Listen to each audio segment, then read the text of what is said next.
জলপাইগুড়ি জেলা জুড়ে পালিত হল মনীষী ঠাকুর পঞ্চানন বর্মার ১৫৭তম বর্ষপূর্তি উৎসব। জলপাইগুড়ি রায়কতপাড়া মনীষী পঞ্চানন বর্মা স্মারক ভবনে এদিন পঞ্চানন বর্মার মূর্তিতে মাল্যদান করেন এসজেডিএর চেয়ারম্যান ডক্টর সৌরভ চক্রবর্তী। উপস্থিত ছিলেন প্রাক্তন সাংসদ সহ অন্যান্য বিশিষ্ট ব্যক্তিরা। পাশাপাশি ধূপগুড়িতেও রায় সাহেব ঠাকুর পঞ্চানন বর্মার ১৫৭তম বর্ষপূর্তি পালন করা হয়। ধূপগুড়ি পৌরসভার উদ্যোগে শ্রদ্ধা জানানো হয় রায় সাহেবের নির্মিত মূর্তিতে। এদিন ধূপগুড়ি সুপার মার্কেটে অবস্থিত রায় সাহেব ঠাকুর পঞ্চানন বর্মার মূর্তিতে পুষ্প অর্পণ করেন পৌরসভার প্রশাসক বোর্ডের ভাইস চেয়ারম্যান রাজেশ কুমার সিং। উপস্থিত ছিলেন ক্ষত্রিয় সমিতির সকল সদস্যরা। মনীষী রায় সাহেব ঠাকুর শ্রী পঞ্চানন বর্মার আজকে ১৫৮তম জন্মজয়ন্তী। তাকে আমরা শ্রদ্ধা সহ পুষ্পার্ঘ্য নিবেদন করেছি তার প্রতিকৃতিতে, এবং তিনি এই উত্তরবঙ্গের এবং আমাদের এই দেশের মানুষের জন্য তার যে আদর্শ তিনি যা করেছেন এবং সেটাকে তার যে মূল্যবোধের এবং তার যে আদর্শ সেটাকে তার ধারক বাহক হচ্ছে আমরা।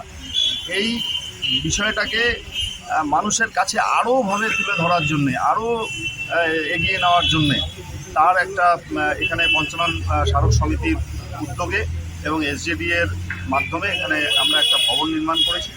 এবং এই শুধু এমনি ভবন নয়, এখানে লাইব্রেরি আছে, গ্রন্থাগার, গবেষণার কাজে যে কেউ করতে পারবেন, এবং এটা উত্তর পূর্ব ভারতের প্রথম এটা একটা সেন্টার। এটা বিজয়চন্দ্র বর্মন শুরু করেছিলেন, এটা আমি সমাপ্ত করেছি। মাননীয় মুখ্যমন্ত্রী মমতা বন্দ্যোপাধ্যায়ের হাত দিয়ে এটা উদ্বোধন হয়েছে। আমরা গর্বিত।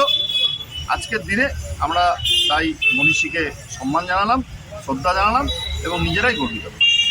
এবং কারা আজকে কি পালন করলেন? আজকে